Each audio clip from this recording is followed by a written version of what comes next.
Halo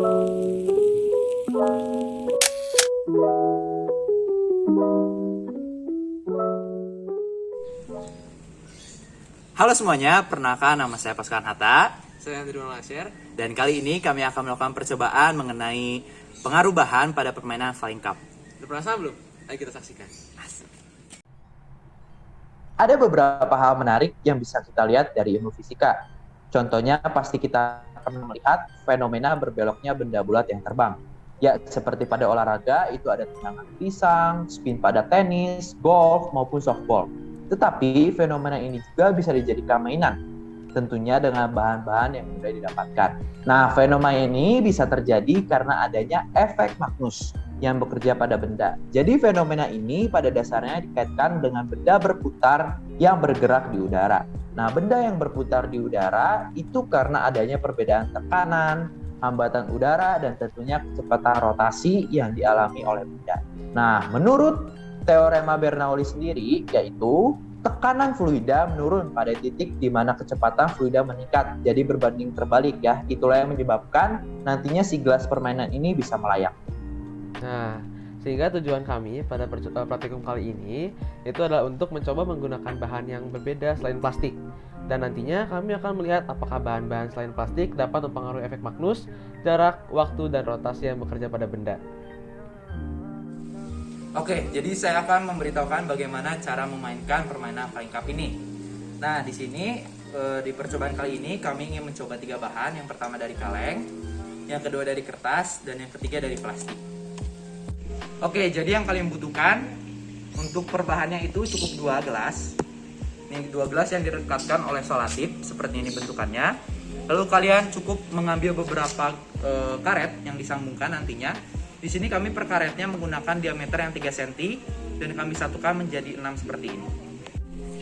Oke, jadi cara menggunakannya cukup simpel ya.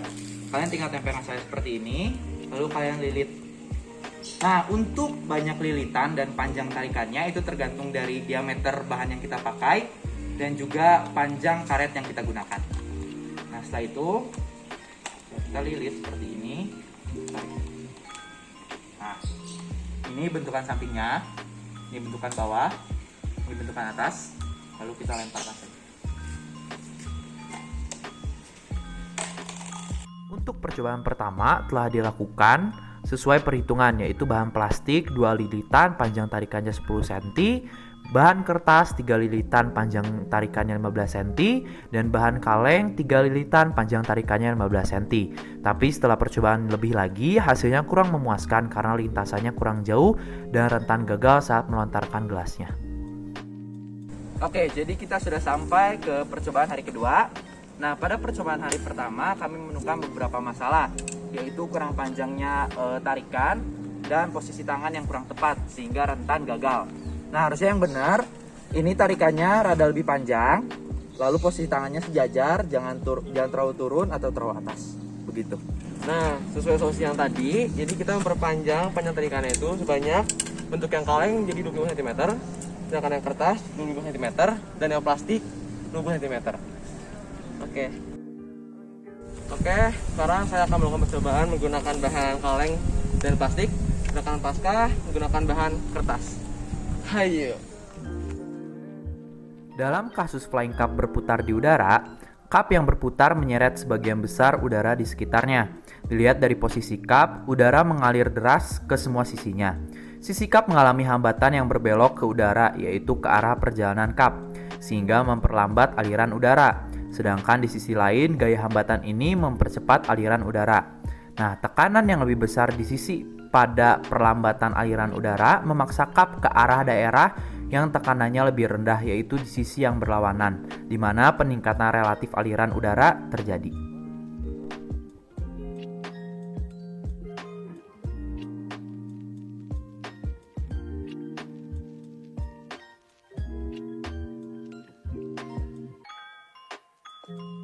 Nah, setelah tadi kita melakukan beberapa kali percobaan untuk setiap bahannya, di sini kita ingin mencari beberapa data, yaitu data grafik mengenai waktu melayang benda, serta nanti juga ada grafik trajektori benda. Nah, di sini pertama saya akan jelaskan dulu data waktu melayang bendanya. Di sini bisa dilihat sudah ada kaleng, kertas, dan plastik ya.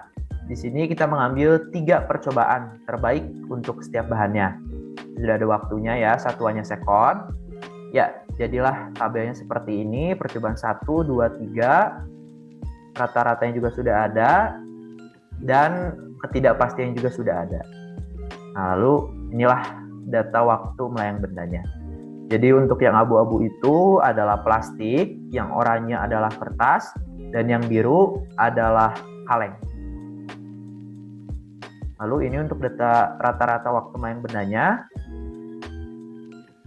Sehingga dapat disimpulkan bahwa bahan yang paling lama melayang adalah plastik, yang kedua adalah kertas, dan yang ketiga adalah kaleng.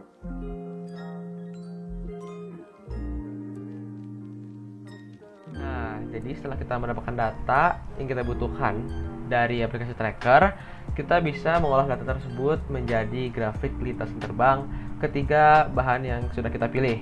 Yang pertama itu ada kaleng yang berwarna abu-abu, kemudian ada kertas yang berwarna oranye, dan plastik berwarna biru. Nah, sebelum saya analisis tiap-tiap grafik ini, X-nya itu sebagai jalur lintasannya ya, atau jarak lintasannya, dan Y-nya itu sebagai ketinggiannya. Oke, jadi untuk grafik trajektori flying cup yang berbahan kaleng atau yang warna abu-abu ini, bisa kita lihat bahwa flying cup awal-awal berada pada posisi 0 meter di sumbu X dan 1,5 meter di sumbu Y. Lalu mencapai titik tertingginya itu pada titik 1,43 meter di sumbu X dan 1,68 meter di sumbu Y. Nah, kemudian flying cup ini mulai jatuh pada titik 1,52 meter di sumbu X dan 1,67 meter di sumbu Y-nya. Dan saat menyentuh tanah, flying cup ini berada pada titik 3,31 meter di sumbu X. Nah, untuk kedua itu ada yang berbahan kertas, yaitu yang berwarna oranye ini. Nah, grafik trajektori flying cup berbahan kertas ini bisa kita lihat bahwa flying cup ini awal berada posisi 0 meter di sumbu X dan 1,5 meter di sumbu Y-nya. Lalu mencapai titik tertingginya itu pada titik 1,62 meter di sumbu X dan 1,68 meter di sumbu Y. Nah, kemudian flying cup ini mulai jatuh pada titik 1,69 meter di sumbu X dan 1,66 meter di sumbu Y. Dan saat menyentuh tanah, flying cup ini berada pada titik 4,48 meter di sumbu X. Wow, cukup jauh ya. Kemudian yang ketiga, yang terakhir itu ada berbahan plastik yang berwarna biru ini. Jadi grafik trajektori flying cup berbahan plastik ini bisa kita lihat bahwa flying cup-nya itu berawal pada titik 0 meter di sumbu X dan 1,5 meter di sumbu Y-nya. Lalu mencapai titik tertingginya itu pada titik 0,87 meter di sumbu X dan 1,58 meter di sumbu Y-nya. Nah, flying cup ini juga mulai jatuh pada titik 0,93 meter di sumbu X dan 1,57 meter di sumbu Y-nya. Nah, flying cup berbahan plastik ini saat menyentuh tanah, flying cup ini berada pada titik 3,77 meter di sumbu X-nya. Nah, gimana? Tadi udah cukup menarik kan melihat video percobaannya. Nah, dari data-data yang kita dapatkan tadi melalui video yang sudah kalian lihat, hasilnya mengapa seperti itu? Karena ada beberapa faktor. Yang pertama itu faktor angin, dan yang kedua itu faktor ketepatan saat menarik tarikan. Gitu. Nah, jika ingin mendapatkan data yang lebih akurat lagi, kalian bisa mencobanya di dalam rumah atau dalam ruangan karena akan menghilangkan faktor angin. Dan kemudian kalian bisa mengubah sedikit variasi lah, seperti panjang tarikannya dan berapa lilitannya.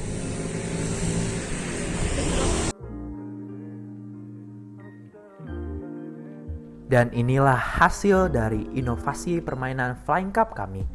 Untuk percobaan dan pendataan lebih lanjutnya lagi, kita lakukan di percobaan berikutnya. Dadah!